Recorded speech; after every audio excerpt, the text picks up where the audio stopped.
Thank you. Please be seated. Please be seated.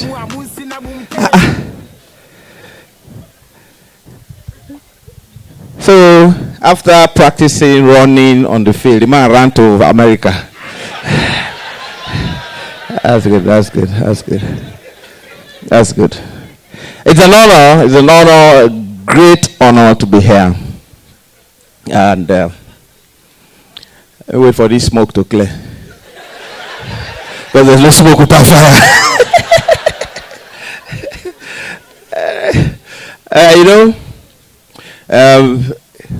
Growing up as an Ajapako has really taught us a lot of things. Let me just start with Chidi Imo. Do you know the places you jog determine how you jog? If you live in Victoria Island or in LA, when you jog with confidence.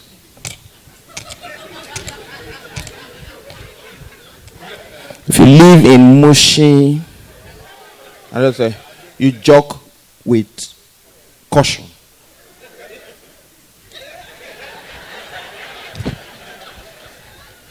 Because and it's really nice to see Chidi. These are the boxers, these runners and athletes that brought us fame and glory back then.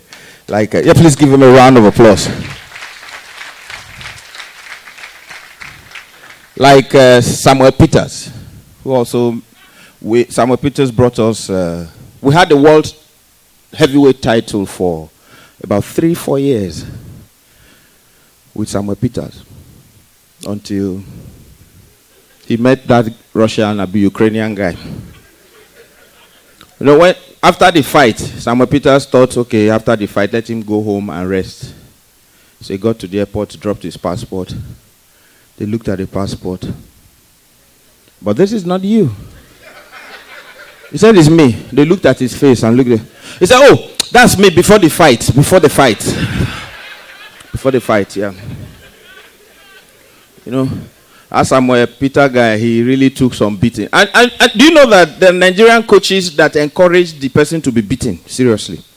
You hear a Nigerian coach, especially if the Yoruba one, say, Fulategbe, give him uppercut, give him that. The guy was saying, uppercut, where they protect Aram, Because people can beat you in the ring. Don't forget that the Bible is always correct about boxing. The Bible is correct about boxing. The Bible says it's better to give than to receive.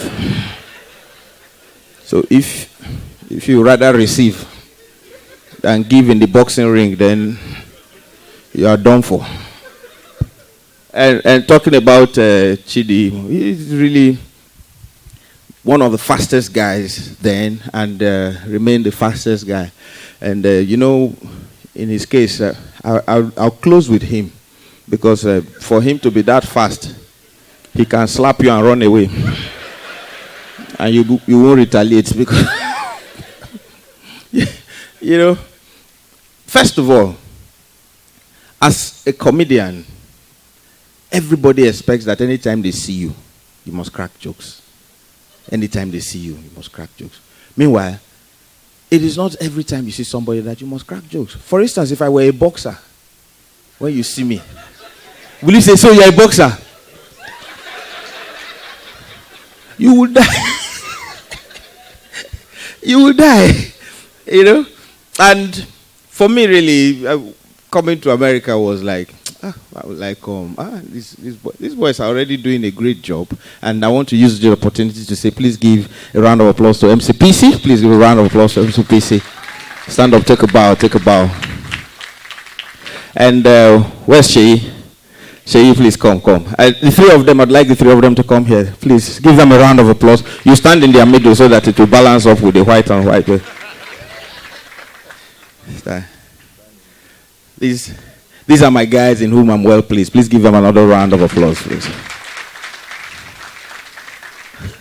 Your swag has changed, though. You are doing science. Thank you. Please go. All right, These guys do me proud. Every time I watch a video or they send me something, I'm always very proud of them because it wasn't easy when we started. Because building the comedy industry was really very hard because you have people in Nigeria who don't want to pay for anything. They don't want to pay for anything. Even when it is free, they will still argue. Then I will go and say, let me just come and do 5 minutes. For what now? I say, I'm not charging you. Is it not joke? Ordinary joke?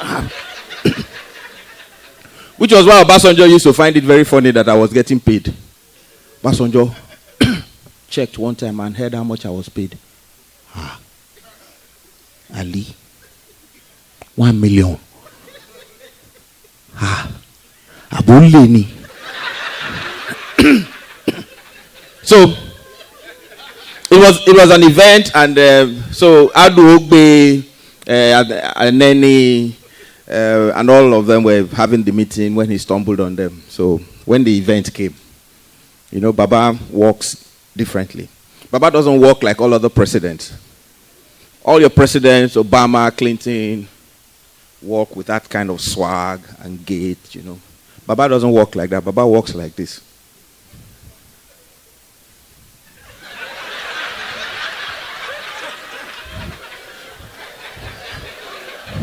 I don't record that part because he's still my friend. Now, Baba heard about the amount I was charging. So when it was time for the event, I had a podium like here.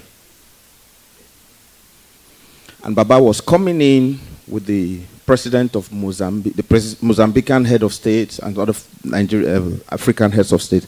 As they walked in, I have a different voice when I'm working in presidential dinners. So you hear his voice now.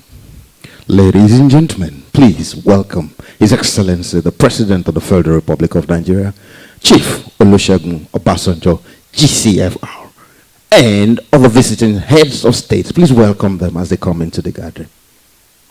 As they were coming, Baba was walking like this. He had heard my voice, and he had been thinking of what to tell me. So he came.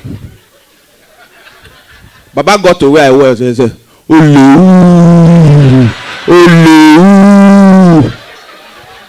Now, that wouldn't have been a problem. But the Mozambican head of state that was right behind him thought it was a form of greeting. So that one now went, Alibaba, ooh.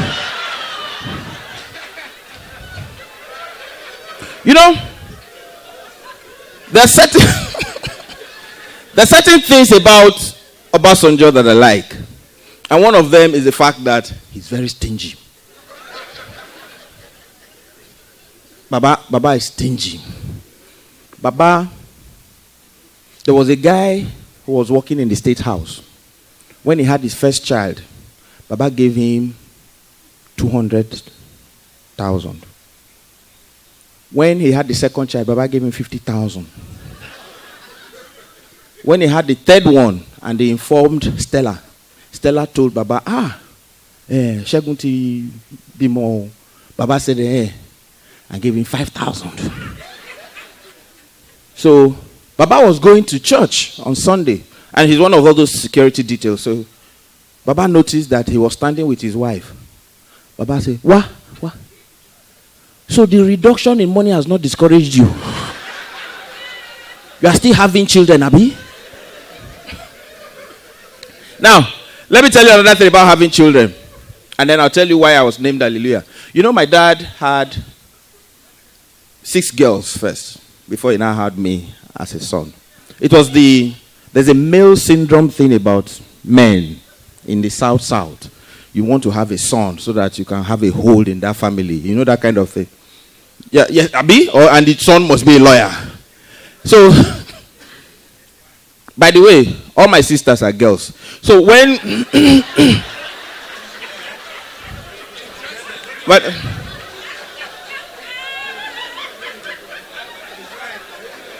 Did I say something wrong? You have not seen some sisters that are like boys. Anyway, I'm coming. Right, come, do it again. Come. Do it again so that it will have action. Anybody that sees that picture say, I want to hear that joke he's telling. Then they'll show the video and say, you know that must be the strongest power women have. African women. Tell them something that annoys them or something that doesn't make sense. You hear? And the Yoruba one can drag it and it will have chapters.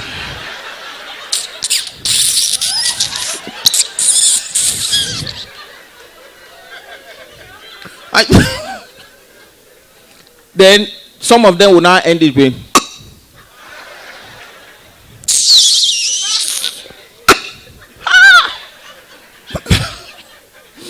any case. So I was talking about my sisters and my dad. So one time I asked my dad, I said, why did you have so many children? Maybe like 3 or 4. My dad said, if I ended at 3, would you have been born? There would have been 3 girls. Would you have been born? I said, no, sir. I said, but there are so many. He said, I didn't know which one would make it. You have all of you. So, tubu, anyone that makes it. And my dad was in the military. And so, we joined. But guess what? When my dad joined the military, he went for training because he joined as a senior officer. But if you're coming from the private sector into the army, they take you to Jos and give you some military training. So they went. While they were there, they went into the bush.